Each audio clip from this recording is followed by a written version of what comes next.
What do you think? It's unusual. Even for you. Think so? I keep thinking about The Brutalist. Not because of its performances, or its cinematography, or even its story, all of which deserve their fair share of praise, but because of a choice. A choice so small, most people would never even notice it. The editor admitted, almost casually, that they'd used an AI voice tool to enhance the Hungarian accents of Adrian Brody, who, by the way, took home an Oscar for this role, and Felicity Jones, who got nominated. A subtle polish. That's all. And yet, it set off a chain reaction online. People have not been taking it well. Critics argued over whether it was still acting if the voice we heard wasn't entirely theirs. And somewhere in all of this, I found myself wondering, is this cheating? And if it is, where exactly is the line? Because cinema has always been a patchwork of technologies, each one once new, once feared, once accused of killing the art. Ethan Hawke talks about art not being a luxury, but a means for sustenance, a vessel for us to make sense of life and the world around us. Art is old as humanity itself. For as long as we've been around, we've used different mediums to express ourselves. In this vast list of mediums, cinema is fairly new. Its very birth was the result of technological advancements finally catching up enough to combine multiple art forms into one. And as time has gone by, and technology has made more things possible, cinema has evolved, developed its own language. But just like no language stays consistent over a long period of time, neither does cinema. Charlie Chaplin, a household name to this day, was very vocal about sound having no place in cinema. Yes, I know how ironic that statement sounds, but it's true. Sound back then was considered impure for the big screen. The argument being that why is someone supposed to say they're hungry when one can just rub their bellies while having really sad eyes?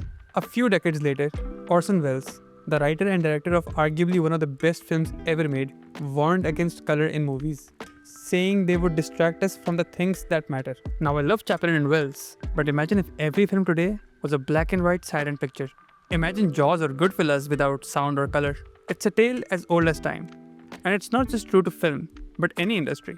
Change excites and scares people, especially those whose livelihood depends on it. And rightfully so. The film industry is struggling to figure out how to adapt to these changes and move forward with grace. And what really is the right way to proceed. As humans, we have all come to agree on a system over time where the worth of anything is directly proportional to the effort required in acquiring or producing it. But at the same time, we also recognize the value of tools that help us get to our required destination quicker and with ease. The film industry has maneuvered through these evolving landscapes brilliantly over the years, and only by doing so was it able to become a multi-billion-dollar industry. A film, fiction or non-fiction, is basically a display of someone's life for an audience to consume, for the most part. Now, the job of a filmmaker is to make that portrayal of life interesting and believable through lighting, set design, or color grading, and so on. The aim is to direct the viewer's eyes and ears and take control of their attention. A carefully crafted deception. Deception being the key word here. What every person on and offset is trying to do is get you to believe that what the person on your screen is feeling is real. Joaquin Phoenix put it simply in interviews over the years. A great performance is often the product of a great crew. The people around an actor make the performance possible. It's not a hack. That's the point. Film is collective. Yet we give awards to actors for their amazing performances, even though the makeup artists put the bags under their eyes when they were playing the Insomniac. And we give awards to cinematographers for their amazing visuals that a colorist created. At what point do we stop and say, so much supplementation has taken place that the actor's performance is no longer theirs? It's like the concept of the ship of Theseus that asks the question, if a ship has all of its parts replaced one by one, at what point does it stop being the original ship and has been changed into a completely new one? I don't think anyone is going to be able to establish that exact point, especially in something as loose and subjective as art. And as I've mentioned before, we as a society collectively value effort. There is a reason we're drawn to Tom Cruise jumping off a mountain or hanging by the side of a plane. The current technology has no problem showing us such a spectacle with Tom never having to leave a soundstage. But effort matters to us. And it's not just jumping off skyscrapers or acting while deep sea diving. We care more knowing Heath Ledger locked and isolated himself in a hotel room to work on the Joker, or Leonardo DiCaprio eating a raw bison liver in the blistering cold while shooting The Revenant. Acting is a versatile job. Actors have to learn a variety of new skills to portray their characters on screen. They work for months with dialect coaches, so it shouldn't be a shock when people don't respond well after finding out that the Oscar winner took a little performance booster. It's kinda like finding out that your favorite athlete took a few syringes to the rear end. This actually reminds me of a really funny arc in BoJack Horseman, where he abandons a film in the middle of shooting, but still gets an Oscar nomination cause they digitally replaced him in the edit. We might not be far from seeing it actually happen in Hollywood. This Brutalist thing isn't an isolated incident. De-aging actors so they can play their younger selves has become quite common recently, with big-time directors like Martin Scorsese even doing it in The Irishman and Robert Zemeckis in Hair. The industry hasn't been reacting well to this transition at all actually. Actors and writers unions went on strike in 2023 in fear that AI was coming to replace them, especially background actors, who could be paid to come in for one gig and then have their likeness be artificially cloned for future projects that they wouldn't be paid for. And well, this was 2 years ago, when generating humans out of thin air wasn't as easy as it is now. So they probably don't have to come in for that one gig either if things go the way they're going. Now many may argue that people have lost their jobs with every shift in technology in the past. Be it old poster painters losing jobs to digital artists, or film editors losing their jobs to editors on computers. But those were humans losing jobs to humans. Not sure how okay that makes it, but it was a little more digestible for people. I guess it's the humans losing their jobs to machines part that's sounding alarm bells for us. But we're still some time away from AI straight up replacing a whole production crew. It's still an editor that uses an AI tool to accentuate Adrian and Felicity's performance. So exactly where does that lie on the spectrum of acceptability? And whichever side it lies on, where exactly is the boundary beyond which we begin sending films into creative exile? And when you stumble upon the technology that knows no limits, why stop at death? After all, we as a species desperately seek immortality through our tech, don't we? So what's a little cameo beyond the grave in the face of progress?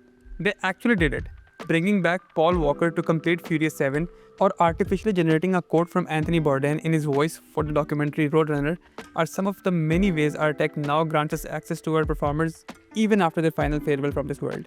To be honest, it's old news now. The tech may be new, but it's already taking over the industry at an unprecedented pace.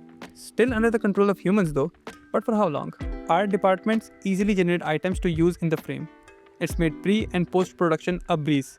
Realistically speaking, it's too good of an opportunity for Hollywood to pass up, especially for those that aren't at the threat of being replaced by AI, rather are the ones doing the replacing. It was recently announced that Ranjana, a cult classic, will be re-released in theaters with an alternate AI ending. And guess what? The director Anand L. Rai heard about it on the news. Yeah, it's getting messier, and will probably continue down that rabbit hole. Imagine being the director of a film you put your heart, soul, and countless hours into creating, having it be a part of you, you shared with the world.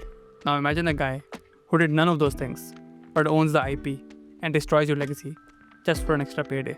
This 4-second crowd scene from Studio Ghibli took 1 year and 3 months to complete, and people that have never studied the art form can now get an imitation of that within seconds, as we recently saw in scores on Instagram. But it's just harmless fun, right? Well, this is what the original creator Miyazaki had to say about it when presented with the opportunity to incorporate AI into his work. ためて不愉快ですよね。そんなに気持ち悪いものをやりたいなら勝手にやってればいいだけで、僕はこれを自分たちの仕事をつなげたいとは全然思いません。While it may be fun for a lot of us, it's definitely hurtful to someone who dedicated their entire life to learning a specific skill and see it be imitated in a way that was never intended by them. But the sad reality is that the world does not stay still for anyone. This new wave of cinema and media is here, and it's not slowing down anytime soon.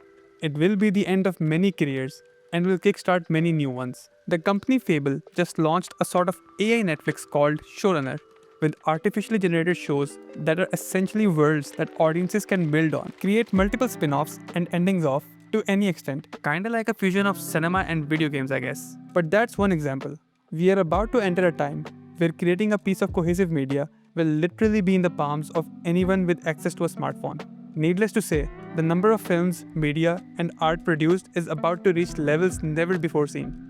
Not only will there be a lot of them, the genres, sub-genres, and just types of media in combination with other types of media are going to be readily available to consume or create. It's hard to say where things are going with this tech, to say the very least. All we know is films are gonna be much cheaper to make. There's gonna be a lot of them. The ones that stand out are gonna have to be really good or at least really different. Everyone will be able to make them. Everyone will be able to watch them. Maybe even live them, sniff them, or lick them for all I care. This can truly be a good thing or a bad thing. depending on how you look at it. But we are now living in a time where anything is possible. There's a quote from Arthur C. Clarke that reads, "Two possibilities exist. Either we are alone in the universe, or we are not. Both are equally terrifying." When it comes to AI in cinema, maybe the same is true. Either it takes us to places we've never dreamed of, or it ends the dream entirely. Either way, I guess I'll see you in the movies.